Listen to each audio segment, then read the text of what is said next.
नमस्कार। आप लोगों का सुपर एडवांस लेवल ट्रेनिंग में स्वागत है। मित्रों, मैंने यह ट्रेनिंग का ढांचा जो बनाया है, इस ढांचा को बनाने के पीछे 2-3 कारण है। इसके पहले मैंने 2 लेवल बनाया है, बेसिक लेवल और एडवांस लेवल। वह अपने ढंग की चीज है, वह अपने ढंग की पढ़ाई है। अगर उसको आप अच्छे ढंग से, अगर उस लेवल को भी अगर अच्छे ढंग से जान जाते हैं तो आपको ट्रीटमेंट करने में बहुत अधिक आसानी होगी और आपके ज्ञान में जितनी आपकी ज्ञान बढ़ी रहेगी, आगे जो चीज बताएंगे वह ज्यादा आपके काम आने वाला है। इस लेवल की जो ट्रेनिंग है, इसमें हम मरीज को कैसे देखते हैं, मरीज के शरीर में अगर कोई इमरजेंसी समस्या उत्पन्न होता है उसको हम कैसे कंट्रोल करेंगे, पेन मैनेजमेंट कैसे करेंगे, इस पर हम ज्यादा फोकस करेंगे। इसके अलावा बहुत सी ऐसी चीजें हैं जो एक डॉक्टर को जानना जरूरी है, क्योंकि अगर आप इसको नहीं जानते हैं आपके पास, क्योंकि केस अधिकांशतः वैसे ही आपके पास आते हैं। और एक चीज आप हमेशा याद में रखेंगे कि अगर आप ट्रीटमेंट कर रहे हैं तो एक बार पेशेंट से आप यह जरूर पूछ लीजिए कि आप मेरे यहाँ फर्स्ट टाइम आए हैं या इसके पहले इस बीमारी का ट्रीटमेंट कहीं और करा चुके हैं। क्योंकि एक्यूप्रेशर का ट्रीटमेंट कराने के लिए कोई एक दिन में नहीं आता है, उसके लिए लंबा समय लगता है, नंबर 1। दूसरा चीज याद रखेंगे कि जिस प्रकार बाढ़ जब आती है तो उसके लिए क्या होता है कि उसको रोकने के लिए नदी के दोनों तरफ बांध को बना दिया जाता है ताकि उसके फ्लो को नियंत्रित किया जा सके। फ्लो फैले नहीं, लेकिन उसका जो एक फ्लो होता है उसको कंट्रोल करने में, एक बाढ़ की जब स्थिति उत्पन्न होती है शरीर में तो उसमें उसको कंट्रोल करने में समय लगता है। जिस प्रकार मान लीजिए कि हम लोग को फीवर हो जाता है तो हम लोग दवा खाते हैं, हम लोग डॉक्टर के यहाँ जाते हैं, 4 फीवर है, 3 फीवर है, हमको टाइफाइड का फीवर है, कितने भी अच्छे हम जानकार रहेंगे, डॉक्टर कितना भी एंटीबायोटिक या कोई भी चीज चला ले, लेकिन वह उसकी उग्रता जो है अपने समय के साथ कम होती है। इस बात को आप हमेशा ध्यान में रखेंगे। तो एक बात आपको सबसे पहले कहेंगे कि जब भी ट्रीटमेंट करें तो आप विचलित ना हो। विचलित नहीं होने के साथ पेशेंट से यह बोल दे कि हम आपका ट्रीटमेंट कर रहे हैं, आप कहीं और दिखा चुके हैं, हमको थोड़ा सा वक्त दीजिए। हम ये नहीं कह रहे हैं कि वक्त इसलिए मांग रहे हैं कि आज नहीं तो कल वो तो ठीक हो ही जाएगा। हम इसलिए वक्त मांग रहे हैं कि इससे क्या होता है कि पेशेंट के अंदर एक पेशेंस उत्पन्न होना शुरू हो जाता है। कभी कभी होता है कि बहुत सारी एक्यूट चीजें आएंगी ना, या बहुत ऐसी चीजें आएंगी, फर्स्ट सीटिंग या सेकेंड सीटिंग में उड़ जाता है। किसी बीमारी को समझने में लंबा समय लगता है। इस बात को आप ध्यान में रख के ट्रीटमेंट करेंगे। मान लीजिए कि किसी को फीवर हो गया, सर्दी खांसी हो गया, या ऐसी कोई समस्या उत्पन्न हो गई जिसको नियंत्रित होने में, शरीर को उसको बैलेंस करने में थोड़ा समय लगता है, इसलिए घबरा कर कोई ट्रीटमेंट न करें। अगर आप किसी दवा का भी प्रयोग कर रहे हैं, कोई अल्टरनेटिव या क्या बोलते हैं, कोई अगर कोई भी मतलब अगर आप इलाज से संबंधित किसी भी वस्तु का अगर उपयोग अपने शरीर में कर रहे हैं तो वह समय लेता है। डॉक्टर ये नहीं बोलता है कि अभी खाइए और 10 मिनट में कंट्रोल हो जाएगा। कभी कभी उसमें 8 घंटा, 10 घंटा, 15 घंटा, कभी कभी 24 घंटा भी समय लेता है। अगर उस स्थिति में कोई हम लोग को ज्यादा परेशान करता है, देखते हैं कि उसकी बहुत अधिक एक्यूट कंडीशन है, तो हम लोग ट्रीटमेंट तो दे ही देते हैं। और कभी कभी अगर सामने है तब तो दवा देने की जरूरत नहीं पड़ती है। हम सामने नहीं रहते हैं तो बोल देते हैं कि ये दवा खा लीजिए, कंट्रोल हो जाएगा। इससे 2 फायदा होता है कि मेरा एक्स्ट्रा दिमाग वहां नहीं लगता है और उसको शांति मिल जाती है, तो उस समय हमको ज्यादा डिस्टर्ब नहीं करता है, क्योंकि दूरी वाले स्थिति में एनर्जी पहचानने में दिक्कत होने लगता है। अब हम आपसे बात करेंगे, मुद्दा की बात करेंगे। इसको आपको जानना बहुत जरूरी है। किसी का भी ट्रीटमेंट करें तो आप कोई बहुत बड़े ये ज्योतिष नहीं है, बहुत बड़े आप जानकार नहीं है कि आपको मालूम है उसको देखते ही कि आपको ये रोग हो गया है। आप पेशेंट से उस रोग पहले पूछिए कि आपके यहाँ जो आता है पेशेंट, वह पूछे कि आपको क्या समस्या है। सबसे पहले वह समस्या बताएगा कि सर हमको भूख नहीं लगती है, हमको पेट झड़ता है, बोलेगा सर हमको सांस लेने में तकलीफ है, सर हमको हार्ट का प्रॉब्लम है या कोई प्रॉब्लम है। उसके बाद अगर वो बोलता है तो समझ जाइए, अपने कॉमन सेंस को दौड़ाइए कि ये प्रॉब्लम उसको किस ऑर्गन में हो सकता है, किस ऑर्गन से संबंधित रोग है।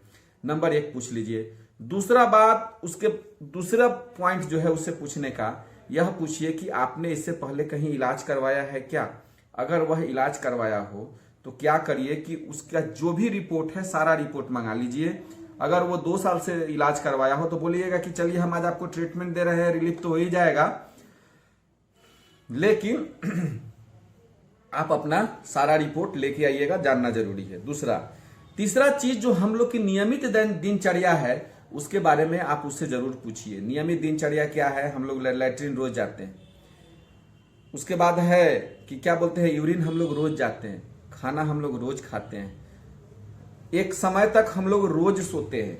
यानी कि सोना, खाना, लैट्रिन जाना, यूरिन जाना, पानी पीना, यह हमारे प्रक्रिया में जुड़ा हुआ है। हम लोग पहले इस चीज को आप याद रखिएगा।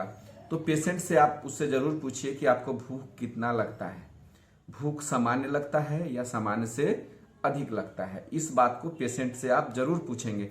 भूखे शेर की तरह सबसे पहले नहीं पड़ना है पेशेंट पर। दूसरा चीज उससे पूछना है कि आप पानी कितना पीते हैं, और वो पानी के बारे में बताएगा।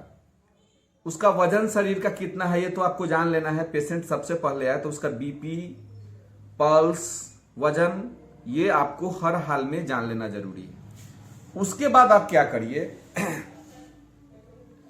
पानी पीने का पूछ लीजिए। ये पूछ लीजिए कि आप लैट्रिन कितना समय जाता है। कोई बोलेगा कि हम दिन में 3 बार जाते हैं, कोई बोलेगा 2 बार जाते हैं, कोई ऐसा भी मरीज आएगा बोलेगा सर 3 दिन पर लैट्रिन जाते हैं, हमको रोज लैट्रिन नहीं लगता है।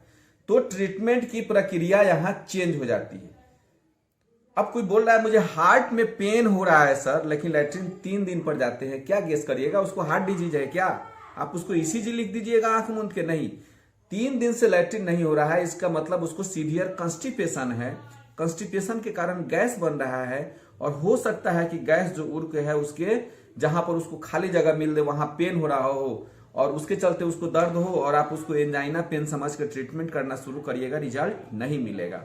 तो आप उसके बारे में पूछ लीजिए। यूरिन अगर सामान्य है, 5-6 बार अगर 7 बार जाता है तो कोई दिक्कत नहीं। लेकिन अगर 24 घंटा में अगर मान लीजिए कि अगर 16 घंटा जगता है, या मतलब क्या बोलते हैं कि ये 16 घंटा ही मान लीजिए कि जगता है, और 16 घंटा में अगर वो 30 बार यूरिन जाता है, 20 बार यूरिन जाता है, 16 बार यूरिन जाता है, तब उसकी समस्या है। तो हमको यह समझना होगा कि जरूर इसको कोई यूरिनरी ट्रैक में प्रॉब्लम है, और यूरिनरी ट्रैक में प्रॉब्लम होने के कारण इसके अंदर जो रोग हो रहा है उसका भी एक कारण हो सकता है। नींद के बारे में जरूर पूछना है, क्योंकि हमारे और आपके पास मोबाइल है, और क्या होता है जब मोबाइल हैंग करने लगता है, या मोबाइल काम नहीं करता है, या कोई सिस्टम वो फंसने लगता है मोबाइल में, तो हम लोग सीधे उसको स्विच ऑफ करके छोड़ देते हैं, थोड़ा देर फिर खोलते हैं, फिर मोबाइल अपने प्रॉपर वे में काम करने लगता है। उसी प्रकार हमारा शरीर है, सब चीज ब्रेन से गाइड होता है। इस बात को याद रखिएगा। जब हम कोई अभ्यास कर लेते हैं ना तो स्टोर होके ब्रेन में चला जाता है, और ब्रेन को आराम तब मिलता है जब आदमी एक सही नींद में सोता है। उसके नींद की मात्रा जो है अगर सही है तो उसका ब्रेन संतुलित रहेगा। अगर उसकी नींद सही नहीं है, अगर 2 घंटा 3 घंटा आदमी सो रहा है, तो समझिए कि उसका सिस्टम बिगड़ा हुआ है। अगर उसका सिस्टम बिगड़ जाएगा तो आप कुछ भी ट्रीटमेंट करिएगा कोई काम नहीं आएगा। सबसे पहले हमें ट्रीटमेंट उसके नींद पर ध्यान देना पड़ेगा। तो ये बेसिक चीजें जो मैंने बोला है, इसके बारे में सबसे पहले रोगी से उसके रोग के बारे में पूछना है, उसके पास्ट हिस्ट्री के बारे में पूछना है। ये नियमित दिनचर्या की सारी बातें उससे पूछ लेनी है, ठीक है? इस बात को आपको हमेशा ध्यान में रखना है।